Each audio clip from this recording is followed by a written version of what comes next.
என்னோட அக்கா வந்து பார்த்தீங்கன்னா, திருப்பூர்ல இருக்கிறாங்க. அவங்களோட பையனுக்கு 3 வயசு தான் ஆகுது. அப்ப அங்க உள்ள மழை பெய்யறப்ப மழை தண்ணி எல்லாம் வந்து தேங்கி இருந்திருக்குது. இவங்களும் வந்து வீட்ல இருந்திருக்காங்க. அவன் தம்பி வந்து 3 வயசு தானே, பக்கத்து காம்பவுண்ட்ல போய் எல்லாம் விளையாடுற ஒரு பர்சன் தான் பையன். பையன் பேரு சக்திவேலு. சக்திவேலுனா எல்லாத்துக்குமே ரொம்ப பிடிக்கும். அப்படி இருக்கிற பையன பார்த்தீங்கன்னா, சரி நம்ம அம்மா வந்து நம்ம கவனிக்கிறாங்களான்னு பார்த்துட்டு அவன் ரோட்லயே நடந்து போயிருக்கான். இவங்களும் வந்து வீட்ல இருந்திருக்கிறாங்க. ட்ரெஸ் எல்லாம் எடுத்துட்டு வீட்டு வேலையெல்லாம் பார்த்துக்கிறப்ப பையனை வந்து ஒரு 5 நிமிஷம் கவனக்குறைவால மறந்துடுறாங்க. இவன் என்ன பண்ணுறான், நேரா அந்த தண்ணி எல்லாம் இருக்கும்ல மழை பெஞ்சு, அந்த தண்ணி பகுதியில் போய் அங்கே ஒரு ஊஞ்சல் இருக்குது, கருப்பராயன் கோயில் இருக்குது. அந்த கோயிலில் ஊஞ்சல் விளையாடுறான்னு போனவனுக்கு அந்த தண்ணியில் பல்ட்டி அடித்து விழுந்து அவனோட தலை வந்து தண்ணிக்குள்ளே விழுந்துருது. எந்திரிக்கவே முடியாமல் 5 நிமிஷத்தில் வந்து ஒரு 1/4 மணி நேரம் அந்த தண்ணியில் இருந்து இறந்துருக்கிறான். இவங்க அம்மா வந்து அக்கம் பக்கத்தில் ரோட்டில் இருந்து எல்லா பக்கமும் தேடி இருக்காங்க. ஆனால் அந்த வேலிக்குள்ளே ஒரு ஹோல்ஸ் மாதிரி இருந்திருக்கு, அதுக்குள்ளே பூந்து போயிருக்கிறான். அந்த வேலி வந்து நல்லா இருந்ததுன்னா அவன் வந்து அந்த பக்கம் போயிருக்கவே மாட்டான். வேலி ஓட்டையினால் அந்த பக்கம் போய் அவனோட மரணம் வந்து ஏற்பட்டுருச்சு. இதனால தான் நான் வந்து நிறைய வீடியோ வந்து போட வேண்டியது, போடாமல் ரொம்ப நாளாக வந்து மன உளைச்சலே இருந்தனால போட முடியலை.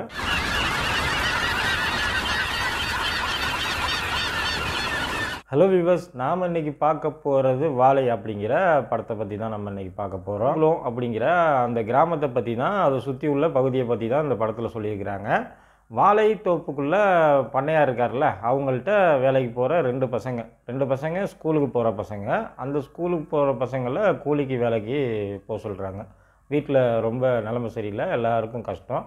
அப்பாவும் இல்லை. சிவனைந்தன், சேகர் அப்படிங்கிற 2 ஃப்ரெண்டுங்க ஸ்கூலில் இருக்கிறாங்க. அவங்க குடும்பத்தில் ரொம்ப வறுமையால் 1000 ரூபா வாங்கிடுறாங்க அட்வான்ஸு. பசங்களை சனி ஞாயிறு அப்போ நான் கூலிக்கு வேலைக்கு அனுப்புகிறேன் அப்படின்னு சொல்லிட்டு. என்ன வேலைன்னு பார்த்தீங்கன்னா, வாழைத்தோப்பில் அந்த காய்கள்லாம் சுமந்துட்டு அதை லாரியில் வந்து லோடு ஏற்றணும். அந்த வேலைக்கு வந்து 2 சிறுவர்கள் வந்து போகிறாங்க. அதில் ஒருத்தர் தான் சிவனைந்தன், அப்புறம் சேகர் அப்படிங்கிற. பள்ளிக்கூடத்துக்கு போகணும், சனி ஞாயிறு அம்மாவை சொல்கிறத கேட்கணும் அப்படின்ட்டு அவங்களோட லைஃப்பில் போய்கிட்டு இருக்கிறப்ப அவங்களுக்கு வந்து பார்த்திங்கன்னா, அவங்களுக்கு ஒரு இன்ட்ரெஸ்ட்டே இல்லை, வேலைக்கு போகணும் அப்படிங்கிறது இன்ட்ரெஸ்ட் இல்லை. படிப்பில் கவனம் செலுத்துகிறாரு. படிப்பில் நல்ல ரேங்கும், ஃபஸ்ட் ரேங்கும் அந்த ஸ்கூலில் கிளாஸில் வாங்குறாரு. இப்போ இவங்க அம்மா வந்து பார்த்திங்கன்னா சனி ஞாயிறு அந்த வேலைக்கு கூலிக்கு அனுப்புவாங்க. இவருக்கு பிடிக்கவே பிடிக்காது. எப்படியாவது லீவு கிடைச்சா நல்லாயிருக்கும், சந்தோஷமாக ஜாலியாக விளையாடலாமே அப்படின்னு நினச்சிக்கிறப்ப அப்போ சுந்தரம் அப்படிங்கிற ஒரு பெரியவர் இறந்துருவார். இதனால் இவங்களுக்கு 2 பேருக்கும் வேலை இன்றைக்கி லீவு அப்படின்னு சொல்லிடுறாங்க. அப்போ ஸ்கூலுக்கு எப்பயும் போல் போக ஆரம்பிப்பாங்க. அங்கே ஒரு டீச்சரை இவங்களுக்கு பிடிக்க ஆரம்பிக்குது. யாருன்னா நம்ம 2 பேர் இருக்காங்கள்ல, 2 பேருக்கும் பிடிக்க ஆரம்பிக்குது. அந்த டீச்சர்கிட்ட பேசணும் அப்படின்னு நினைக்கிறாங்க. அவங்க ஒரு கர்ச்சீப்பை வந்து கீழே போட்டு போகிறாங்க.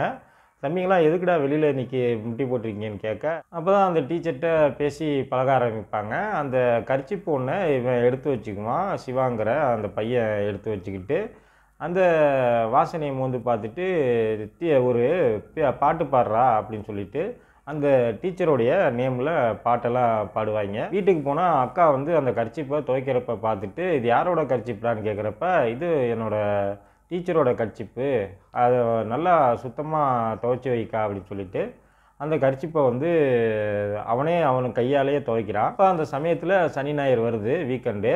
அப்போ இவன் என்ன பண்ணுறான்னா, காலில் ஒரு முள்ளை குத்தி ரத்தம் வர வச்சுட்டு, காலில் முள் குத்தி எனக்கு வீங்கியிருக்கு, என்னால் வேலைக்கு வர முடியாதும்மா அப்படின்னு சொல்லிட்டு அவங்க அம்மாவும் அக்காவும் வந்து வேலைக்கு போயிடுறாங்க அந்த வாழைக்காவை தூக்கிறதுக்கு. இவர் வந்து பார்த்திங்கன்னா மாடை வந்து மேய்க்கிறதுக்காண்டி போயிடுறாரு வயக்காட்டுக்கு.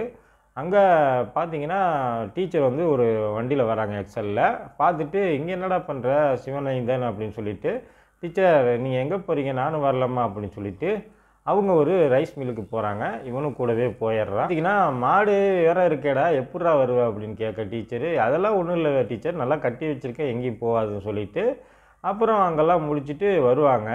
வந்து பார்த்தா மாடை வந்து காணோம். அப்புறம் எங்கடா போச்சு அப்படின்னு சொல்லிட்டு எல்லா பக்கமும் தேட ஒரு வாழைத்தோப்பில் வந்து மாடு போய் மேய்ஞ்சிக்கிட்டு இருக்கும். அந்த வாழைத்தோப்புக்காரர் வந்துட்டு பஞ்சாயத்து கூட்டிடுவார். என் தோப்பில் இவங்க மாடை எப்படி மேய்க்கலாம் அப்படின்னு சொல்லிட்டு அந்த பையன் கூப்பிட்டு பஞ்சாயம் பண்ணுறப்ப அங்கே கடிங்கிற ஒருத்தர் வந்து நம்ம தம்பிக்கு வந்து ஹெல்ப் பண்ணுவார். ஃபைட்டும் போடுவார். அப்போ அம்மா வந்து இதை பார்த்துட்டு நமக்காண்டி சண்டை போடக்கூடாது, அதனால் என்னோடய கம்மலை கூட நீங்கள் வச்சுக்கோங்க அந்த மாடு மேய்ஞ்சதுக்கு அப்படின்னு சொல்லிட்டு அவங்க சொல்லிடுறாங்க. அப்போ பார்த்தீங்கன்னா வாழைத்தோப்புக்கு நம்ம வாழைக்காக சுமக்கவே கூடாதுன்னு நினச்சிக்கிட்டு இருந்த அந்த பையன் பார்த்தீங்கன்னா அவங்க அம்மாவுக்கு உடல்நிலை வந்து சரியில்லாமல் போயிடுது. இவங்க அட்வான்ஸ் வேறு வாங்கியிருக்காங்க, சாப்பிடவும் வந்து அட்வான்ஸ் தேவை தானே, காசு வாங்கி நம்ம செலவு பண்ணிட்டோம், அதனால் நீ அங்கே போய் தான் ஆகணும், அந்த பண்ணைக்கு வேலைக்கு போய் தான் ஆகணும்னு அம்மா சொல்ல, வேணாம்மா நான் போவே இல்லை, எனக்கு வந்து ஸ்கூலுக்கு போகிறது தான் ஆசை அப்படின்னு சொல்ல ஆரம்பிக்கிறான் தம்பி. சரி, அம்மா வந்து வலுக்கட்டாயமாக தம்பியை வந்து அனுப்பி வைக்கிறாங்க. வர ஸ்டூடெண்ட் எல்லாத்துக்கும் வந்து ஒரு ப்ராக்டிக்ஸ் வைக்கிறாங்க, என்னென்ன போட்டியில் வேணால் கலந்துக்கலாம் அப்படின்னு சொல்லிட்டு. நம்ம சிவநேதன் என்ன பண்ணுறான், டான்ஸ் போட்டியில் கலந்துக்கிறான். அப்போ டீச்சர் வந்து வர சொல்லியிருப்பாங்க சனிக்கிழமை இவன் காய் சுமக்கிற நாள் தானே, அம்மாவுக்கு உடம்பு சரியில்லை, போடா அப்படின்னு சொல்லிட்டு சொல்கிறாங்க. அம்மாட்ட எப்படியாவது சொல்லுக்கா அப்படின்னு சொல்லிட்டு அவனோட அக்காட்ட ரிக்வெஸ்ட் பண்ணி கேட்குறான்.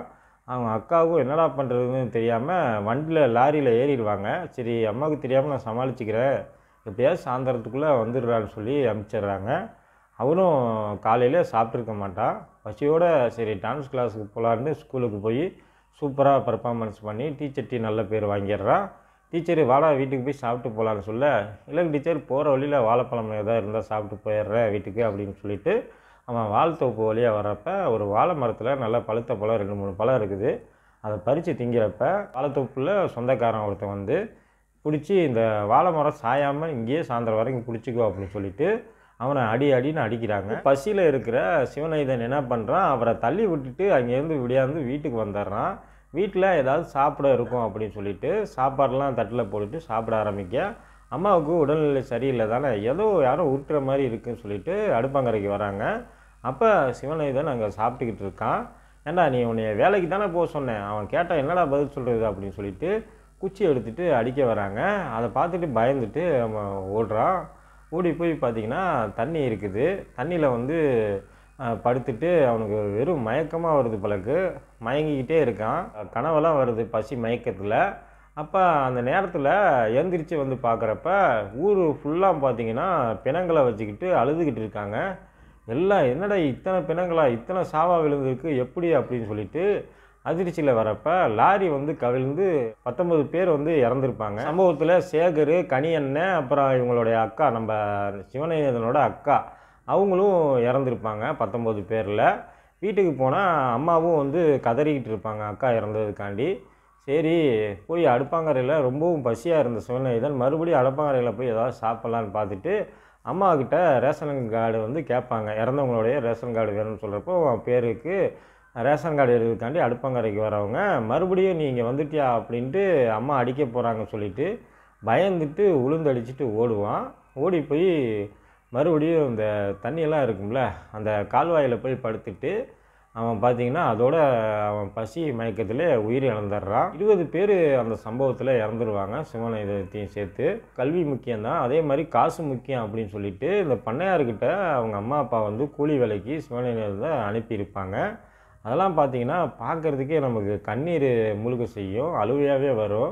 இப்படியெல்லாம் ஒரு சின்ன பையன் ரொம்ப கஷ்டப்பட்டு படிப்பையும் செஞ்சுருக்கான், அதுவும் நம்பர் 1 ரேங்க் வாங்குகிற நம்பர் 1% அப்படிங்கிற மாதிரி படத்தில் ரொம்ப சூப்பராக காமிச்சிருந்தாங்க. ஓகே, இந்த வீடியோ உங்களுக்கு பிடிச்சிருந்ததுன்னா நம்ம சேனலை தொடர்ந்து வாட்ச் பண்ணுங்கள், லைக் பண்ணுங்கள், ஷேர் பண்ணுங்கள். வேறு எந்த ஊர்லேயும் இந்த காய்ச்சல் இல்லைண்ணா, நம்ம அந்த ஊரை பார்த்து ஓடி போயிடலாம்ல.